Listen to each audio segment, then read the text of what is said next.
Hər vaxtınız xeyirli olsun. Yeni həftəyə başladıq və hər birinizə bol-bol uğurlar arzu etmək istəyirəm. Havanın necə keçməsindən asılı olmayaraq gözəl əhval-ruhiyyə və əslində yaz da belə bir ab-hava yaradır ki, istənilən bir fəsli bizə yada salır. Belə deyək də nostalji hisslər yaşadır. Bakı Retro FM olaraq da biz də Mədəniyyət Nazirliyinin təqdimatında yayımlanan Sənətin Səsi verilişində də biz hər zaman elə sənətkarlarla görüşürük və sizi görüşürük ki, çox maraqlı sənət yoluna nəzər yetiririk. Həm elə xatirələri də yada salırıq, həm sənət yolundakı nailiyyətləri, uğurları danışırıq və sonradan bizi izləyəcək izləyicilərimiz də bəri başdan salamlayırıq. Çünki verilişimiz bitəndən sonra günün sonunda Mədəniyyət Nazirliyinin rəsmi YouTube kanalından siz bizim video versiyamızı da izləyəcəksiniz. Və Azərbaycan musiqisindən, sənət aləmindən danışdıqda Azərbaycan bəstəkarlıq məktəbindən də bugün danışacağıq. Çünki Azərbaycan sənət aləmində, musiqimizdə elə sənətkarlar, elə insanlar var ki, adı, soyadı, sənətindəki olan bütün yenilikləri hər bir musiqimizdə özünü biruzə verir, özünü göstərir və bugün elə bir gözəl qonağımız var ki, musiqimizə, sənət aləminə çox böyük tövhələr verib. İstər mahnı yaradıcılığı olsun, istər instrumental musiqilər olsun və elə xüsusda bu günlərdə hər kəsin danışdığı, söhbət etdiyi musiqimizdə geniş miqyaslı, iri həcmli əsərlər operada musiqimizə bəxş edən bəstəkar, xalq artisti Siyavuş Kərimi bugün bizimlədir. Xoş gəlmişsiniz Siyavuş müəllim. Salam Sevinç xanım, xoş gördük. Tamaşaçılarınızı da salamlayıram, sizi də salamlayıram, yaxşıyam. Baxmayaraq ki, yaz gəlib, amma deyəsən elə qışın son nəfəsidir. Bəli. Amma düşünürəm ki, daha bir az günlərdən sonra əsl yaz abu-havası olacaq. Olacaq, bəli. Və bugün əlbəttə ki, sənət yolunuza nəzər yetiririksə, Siyavuş müəllim, bir uzun illər əvvəl sizinlə bir deməli radioda, dövlət radiomuzda görüşümüz olmuşdu, qonağım olmuşdunuz. O illəri xatırlayanda deməli bir söhbət söz vaxtına çəkər. May ayıydı düzü. Avroviziya o mahnı müsabiqəsi ərəfəsi idi və musiqiləri səsləndirirdik. Sizin təhlilinizi də maraqlı idi mənə. O vaxtı, deməli, daha dəqiq deyəcəm, 2009-cu il Böyük Britaniyanın təmsilçisi onun ifasını səsləndirdim. Mənim vaxtım, It's My Time, xarici ingilis dilində olan mahnı və siz kövrəldiniz Siyavuş müəllim. O musiqini dinləyəndə yəni, həqiqətən də çox gözəl bir musiqidir və həmin il 5-liyə düşdü, həmin mahnıda və bir musiqidən 3 dəqiqəlik musiqi idi də. Necə təsirlənib kövrəlməyinizi belə xatırlayıram. Maraqlıdır. Bugün retro dedikdə elə madəm ki, sizinlə Retro FM-də görüşürük. Hansı musiqi ilə siz bax o nostaljini, o xatirələri sizdə assosiasiya olunub və təsirlənə bilirsiniz? Çox sağ olun. Sual çox asan sual deyil, çətin. Çünki bilirsiniz necədir, deyirsiniz kövrəldim. Yaxşı olsun. Mənim yadımda deyil. Bunun səhər günlərinə nə yemişəm. Amma mən xatırlayıram. Amma mən sizə deyim ki, baxın da, görün musiqinin qüdrətinə baxın. Siz onu əlinizlə toxuna bilmirsiniz, tuta bilmirsiniz, siz onu görmürsünüz. Siz onun dadını, iyini bilmirsiniz. Amma o sizinlə nə istəyir eləyir? İstəyir sizi güldürür, istəyir sizi oynadır, istəyir sizi qüssələndirir, kövrəldir. Bəli. Yəni ki, bunun qüdrəti hələ bu günləri bəşəriyyət musiqinin ümumiyyətlə insana təsir eləyə biləcəyi vəziyyəti, halı hələ tamamilə mənimsəyə bilməyib, öyrənə bilməyib və bu davam edir. Mən bu barədə həkimlərlə də söhbət edirəm. Bu barədə bizim çox maraqlı söhbətlərimiz olur. Amma o ki qaldı ən gözəl musiqi. Əlbəttə ki, mən çox xalq musiqisini sevirəm. Bəli. Öz milli musiqimizi sevirəm, muğamımızı sevirəm, aşıq musiqisini sevirəm. Ümumiyyətlə Bu o demək deyil ki, mən başqa musiqiləri sevmirəm. Xeyr, onları da ümumiyyətlə pis musiqi yoxdur. Sadəcə onun keyfiyyətsiz ifaçıları ola bilir. Amma bilirsiniz,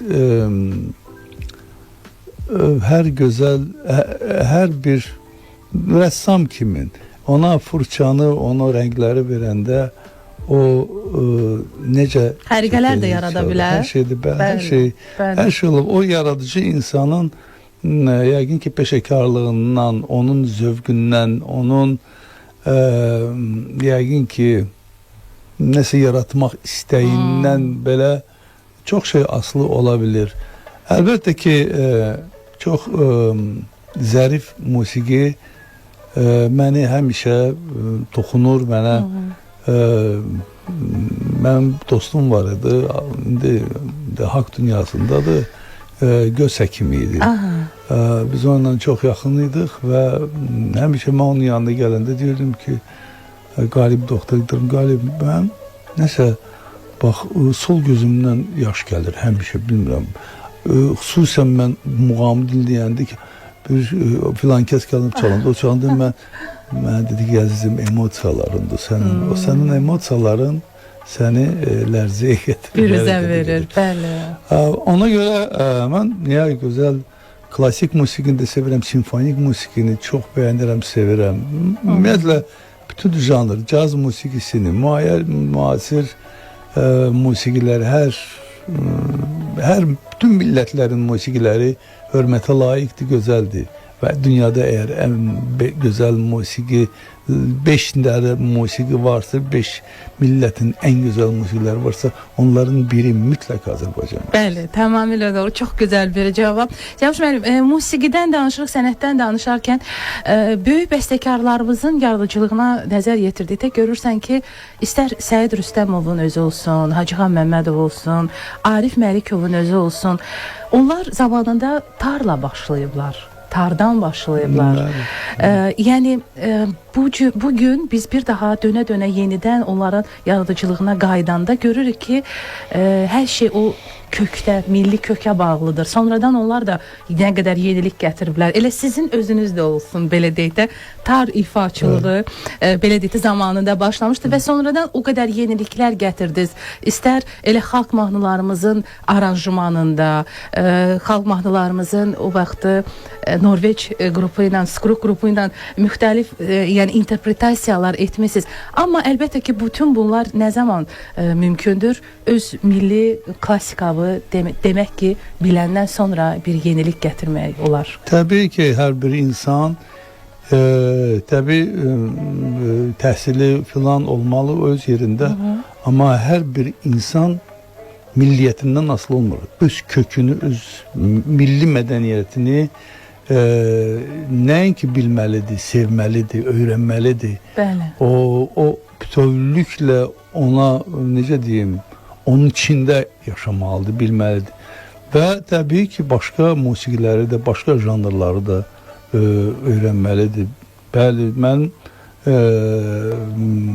mən təhsilimi tar alətində başlamışam. Amma bu kifayət deyil. Mən çox insanları tanıyıram ki, milli musiqi aləti ifaçılığından başlayıb, amma bu saat hal-hazırda hansı bir siyasi sahədə işləyirlər, hansı bir digər biznes sahəsində işləyirlər və musiqiyə heç bir aidiyyətləri yoxdur. Amma çox vacibdir ki, siz hansı mühitdə böyüdürsünüz.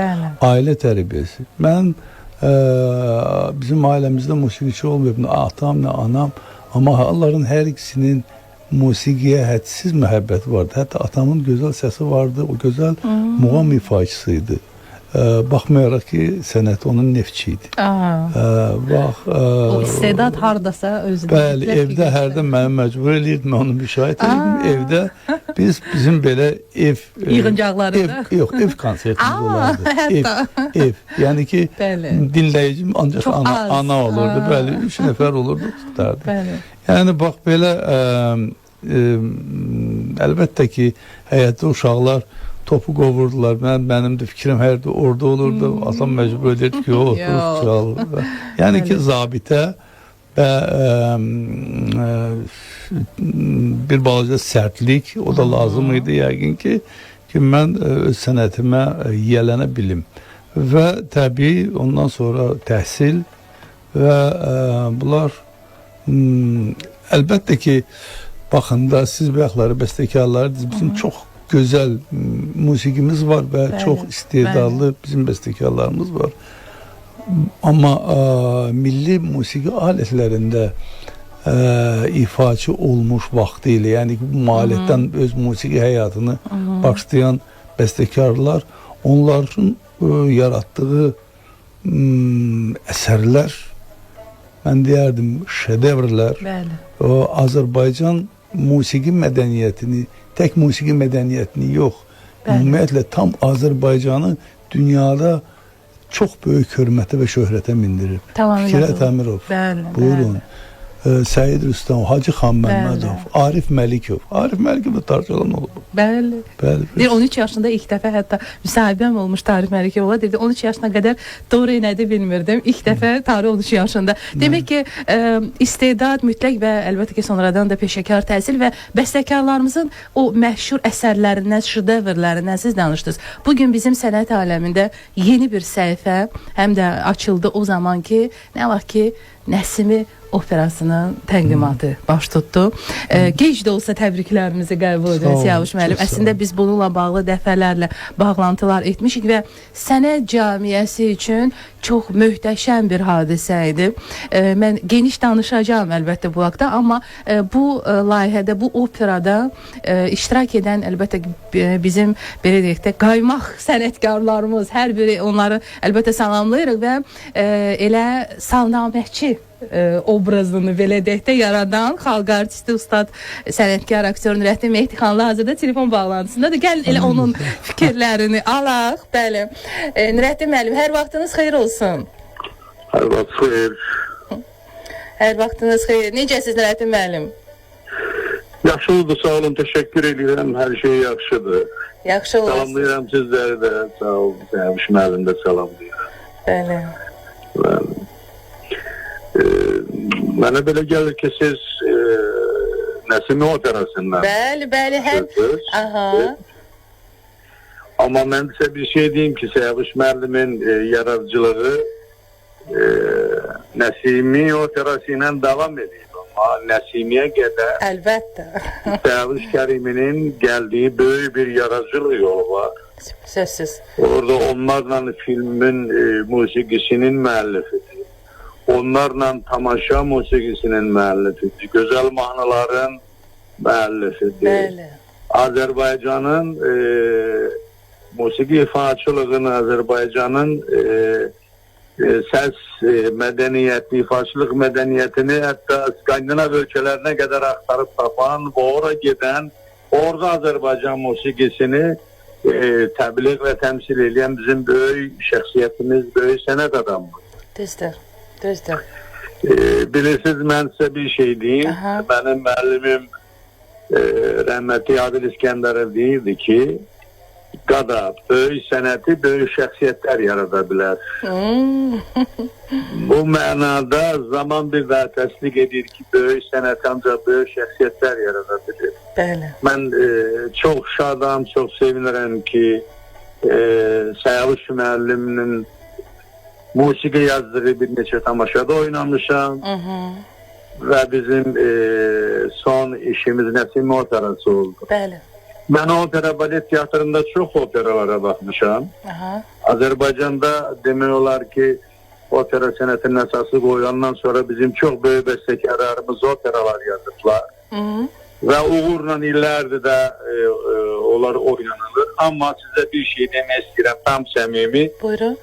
Mənim üçün Nəsimi operası, ona yazılan o musiqinin möhtəşəmliyi və musiqinin özəlliyi və gözəlliyi mənə həqiqətən heyranlar. Və son illərin Azərbaycanın musiqi mədəniyyəti tarixində bu bir mədəniyyət hadisəsi idi. Əlbəttə. Və orada aktyorların ifası, ora verilmiş kuruluş, musikinin muhteşemliği, terkibat, her şey o kadar güzel ki siz təsəvvür edin ki orada elə 80'e yakın insan iştirak edildi ama onların hamısı böyük bir mekanizmin parçası kimi çalışırlar. Mənə ən böyük ləzzət verən buydu. Yani herkes məsuliyyətliydi. Herkes özünü daha yüksek seviyede göstermeye çalışırdı. Ama daha Nesimi rolün ifadesi de muhteşem idi. Bizim güzel sanatkarımız indiye kadar Azerbaycan Operası'nın birçok baş rollerinin ifadesi, Rami Müəllimin ifadesi muhteşem idi. Herkes güzeldi. Herkes. Bizim muğam ifaçılarımız ki var idi orada. Biz onları tamamen fərqli şekilde görebildik. Bilirsiniz, mən Nesimi Operası'nı son illerin en büyük sanat uğura adlandırırım. Tamamıyla doğru. En güzel medeniyet hadisesiydi ve ne yaxşı ki bu bugün baş verir, bizim zamanımızda baş verdi ve muhteşem Heydər Əliyev Sarayında baş verdi. Ben Səvuş müəllimlə bu yaxınlarda bir söhbət elədik. Ben həqiqətən bir etiraf elədim ki, ben Heydər Əliyev Sarayında iki muhteşem tədbir görmüşəm ki, insanlar pilləkənlərdə oturmuşdular. Ve deməli bitəndən sonra, göstəri bitəndən sonra yarım saat insanlar ayak üstü almışdılar. Bu bir vaktiyle 2009 yılda Cavad Xan filminin təqdimat mərasimində oldu. Bir də ki, ben bunu bu dəfə gördüm. Ne yaxşı ki bu nasirləri bu zamanın.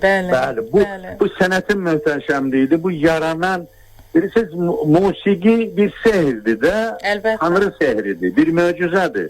O səni özüyle alıp apara bilirse o möcüzədə, alıp apara bilmirsə, sadece kulak asırsansa ve yaxud özü mecbur edilsən ki orada olmalısan o müddətdə, ya deli olur, o başka. Ya da bir de görürsen ki sen o musiki alır aparır. Özü unudursan, harda olduğunu unudursan ve hemen o aleme gelirsen.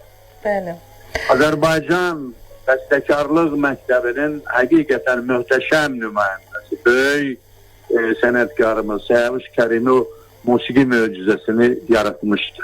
O sənət möcüzəsini yaratmışdı və mən çox sevinirəm ki, Səvuş müəllimlə birgə çalışdıq. O kollektivlə, o gözəl kollektivlə çalışdıq və bu işdə yardımcı olan bizim Mədəniyyət Nazirliyinə, Heydər Əliyev Fonduna, zəhməti keçən hər kəsə təşəkkür edirəm. Çünki o mədəniyyət hadisəsinin baş verməsinə onlar səbəb oldular.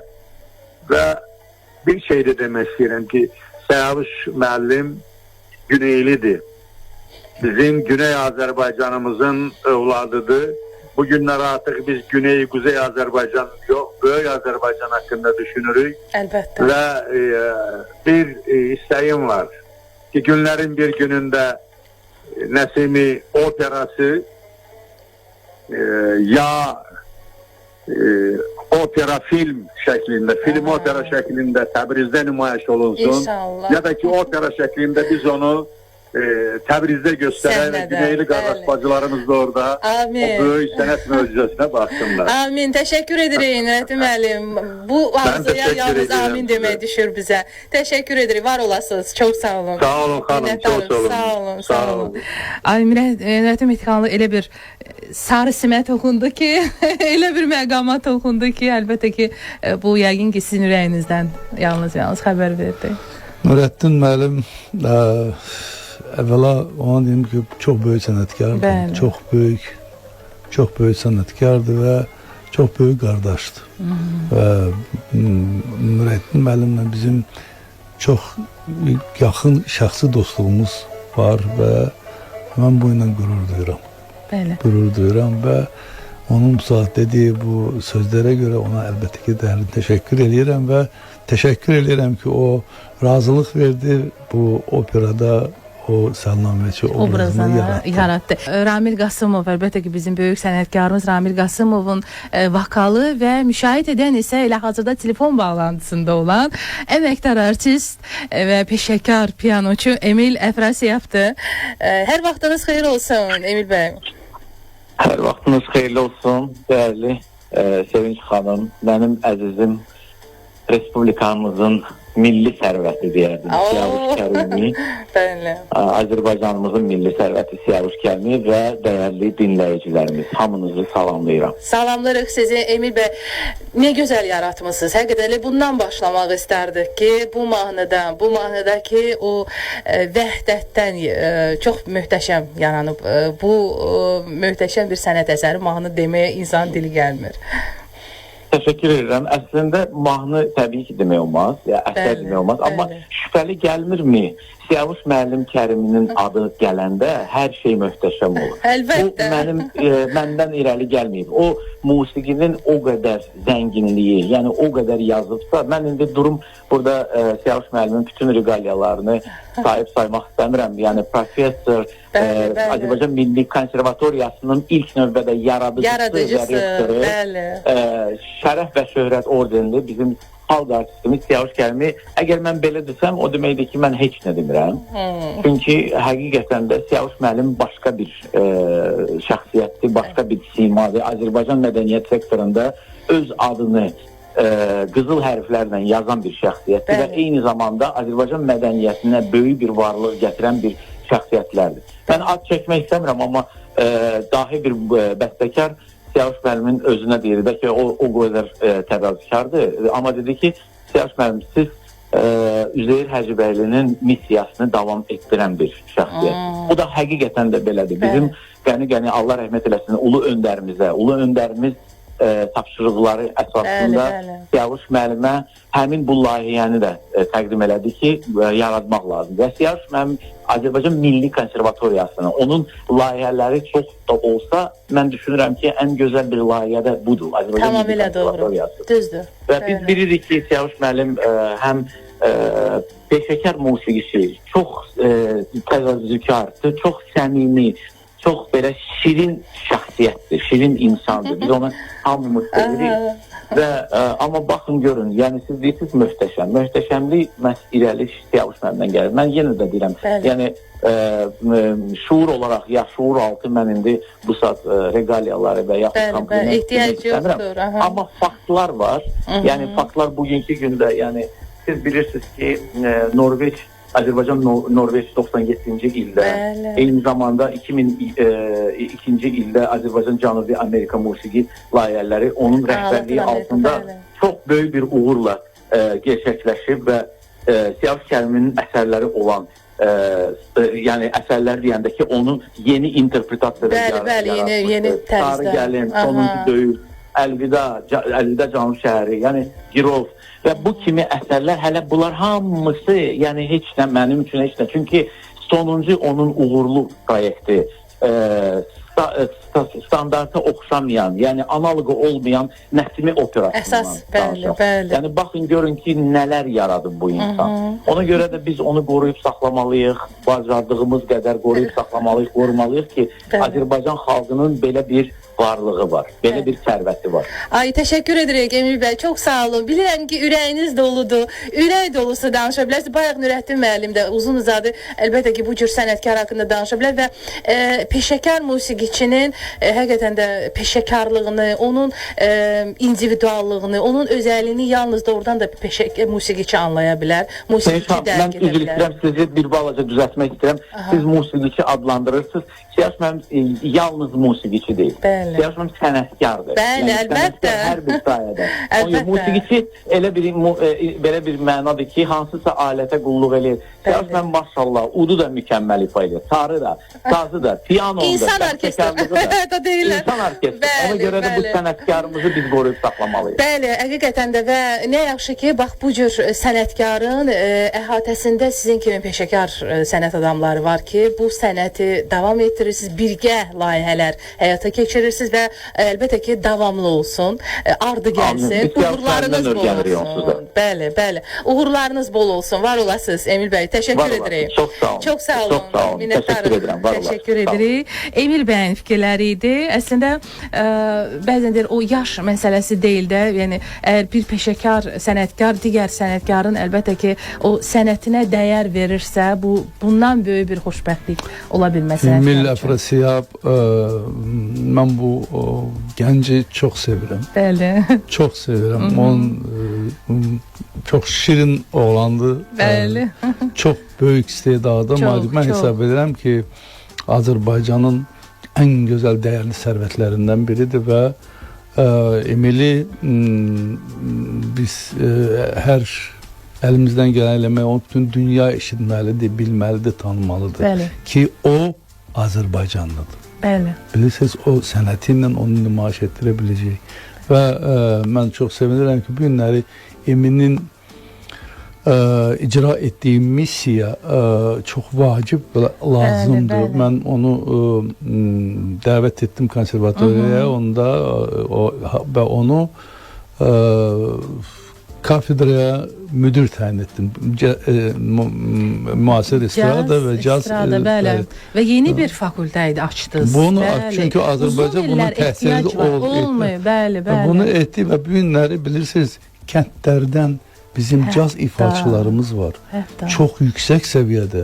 O dərəcədə yüksək səviyyədə Bakıya gələn Amerika caz ifaçıları onları öz qruplarında görürlər. Ay, bəli. Baxın, belə bizim nailiyyətlərimiz var. Bəli, bəli. Mən Emilə uğurlar arzulayıram. Sadəcə bilirəm ki, bu fəaliyyətini heç nəyə baxmayaraq davam etməlidir.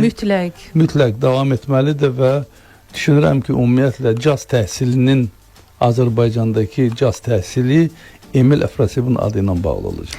İnşallah. Uğurlar arzu edirik əlbəttə ki, Emil bəyədə və uzun illərdir ki, hər kəsin sanki bir yaralı yeri idi ki, bax, bunun da bir təhsil olsun, bunun da bir fakültə olsun, bunun da bir sözün əsl mənasında peşəkar musiqiçilər yetişsin, bax, bu fakültədən də və bunu da zamanında açdınız, bunun da təməlini qoydunuz. Necə deyərlər, necə ki, Milli Konservatoriyanın təməlini qoymusunuz, yaratmışsınız. Musiqimizdə, sənətimizdə qoyduğunuz əlbəttə ki, verdiyiniz töhfələr çoxdur. Amma bayaq operadan danışdıq. Biraz yarımçıq qaldı söhbətimiz. Maraqlıdır ki, ümumiyyətlə Nəsimi mövzusu, fəlsəfəsi, azad ruhu, yəni daha çox sizi cəlb edən, çəkən nə oldu zamanında? Yəni bu əlbəttə uzun illəri əhatə edir. Buna hazırlıq, buna xeyr. Yox. Xeyr, heç də ki yox. Anidən mi oldu qərar? Xeyr, anidən oldu. Sadəcə pandemiya zamanı idi. Evdən bayıra çıxmaq mümkün deyil idi. O vaxtda təsadüf. Və akademik Rafael Hüseynov o deməli bu mövzu üzərində işləyib və yazmışdı və Ramillə mənə müraciət edib, bəlkə bir dənə opera, baxın opera yaza bilərsiniz. Baxın da nəsə mən də atmışdım, qalmışdı evdə, heç yaxında getmirdim. 1-2 aydan sonra bunlar zəng eləyirlər mənə ki, bəs dedim, yaxşı baxaram. Bir götürdüm, bir baxdım, bir əvvəli başlandı. Sonra özümdə həvəsim gəldi, yavaş-yavaş. Təxminən 6 ayın içində onu bitirdə bildim. Tam 6 ay içində bitirib, hətta onu necə deyim, lentədə ala bildik. Lentə alınıb, opera lentə yazılıb. Bəli, yazılıb. Çünki ondan sonra biz artıq, çünki lentə yazılmışdı, mən sizə dedim. Mən istəyirdim ki, bu film opera olsun. Yəni mən onu səhnədə görmürdüm. Mən onu ancaq ekran üçün nəzərdə tutmuşdum. Çünki mən kinoda işlədiyim təcrübədə əsaslanaraq onu mən gördüm. Çünki bu daha vacibdir. Ki Azərbaycanı dünyada daha çox tanıtmaq üçün Vladimir İliç Lenin deyirdi ki, kino incəsənət içində ən vacibidir. Kino, çünki kino mədəniyyəti onu opera kimi, yaxud ki, başqa bir Teatr kimi başqaları çox maliyyə aparın, bir dənə Sahə deyil. götürdün kaseti apardın göstərdin Bəli, başqa. bəli. Bax belə. Və bu gün də həm də müasir dövrdə yəni daha rahatdır. Yəni kino industriyasında da məsələn dünya tamaşaçısına da təbliğ etmək. Bilirsiniz, bizim sərvətimizi. bu film əgər biz onu eləsək, mən çox istəyərəm ki, onu mötəbər Cannes festivalına, Oscar festival, bura belə bir möhtəşəm layihələrə üst tutsun, yəni bu səviyyədə çəkilsin. Söhbət ondan getsin, orada birinci yer tutsun, ikinci yox. Orada nümayiş olunsun. Bəli, əsas məsələ nümayişdir. Onda həm Nəsimini Azərbaycan şairi kimi tanıyacaqlar. Azərbaycan kinosu haqqında məlumat alınacaq və Azərbaycan mədəniyyəti haqqında məlumat alınacaq. Yəni bir güllə ilə bir neçə dənə nişanı almaq olar. Bəli, bilirsiniz. bəli, bəli. Biraz mənə elə gəlir ki, bu arada bizim baş bilənlərimiz yaxşı bir əməl eləyə bilərlər. Mütləq düşünürəm ki, bax bu möhtəşəm hadisə, sənət hadisəsi, sənət cəmiyyətindəki Nəsimi operası əlbəttə ki səhnəyə qoyuldu və ardı mütləq ki film opera kimi öz uğurunu, öz sənət aləmində öz izini qoyacaq. Biz buna əlbəttə ki inanırıq və bütün heyətə də təşəkkür edirik. Çox gözəl bir heyət orada operada iştirak etmişdi. İstər xanəndələri cəlb etmişdiniz, istər vokalçı, ustad sənətkarlar, Ramil Qasımov, digər yəni musiqiçilər, çox böyük bir həqiqətən də heyət orada çalışırdı. Böyük bir əziyyətdir əlbəttə bunu ərsəyə gətirmək və uzun illərdən sonra, çünki operanın yazılması, opera təqdim olunması sanki bir durğunluq var idi bu sahədə də. Durğunluq vardı. Bundan da əlavə odur, bu opera əvvəla Heydər Əliyev sarayında getdi. Bəli, Bu bir. bəli.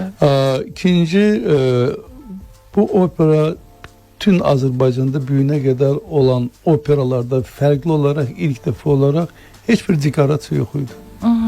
Onlar hamısı müasir intellektual texnologiyalarla olunmuşdu. Bəli. Hamısı widgetlərlə, yəni ki kompüter o 6-7 əsr bundan öncə hansı bir vəziyyətlər, onlar hamısı ekranda nümayiş olunurdu və aktyorlar həmin ekranın içində. Yəni bu ilk dəfə bu intellektual texnologiya ilə bu Azərbaycanda icra olundu. Bəli. Və o Nurəddin müəllim bayaqları qeyd elədi ki, bəli, zal ağzına kimin doludur, 2000 nəfərlə və çox maraqlı o idi ki, mən həmişə bunu izləmişəm. Bir nəfər belə zaldan çıxıb getmədi və zaldan bitəndən, opera bitəndən sonra yarım saat ayaq üstə zal əl çalırdı.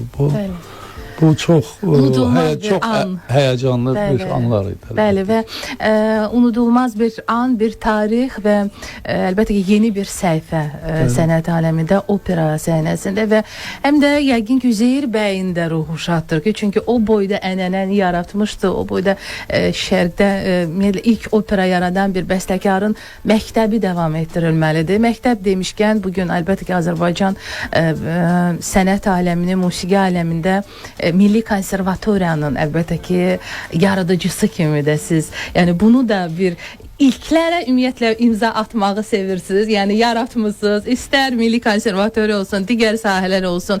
Bizim xalq mahnılarımızın yeni aranjmanda illər əvvəl hələ bayaq danışdıq biz Norveç Skruk qrupu ilə, daha sonra Latin Amerika ifaçıları ilə çox möhtəşəm bir layihəniz var idi.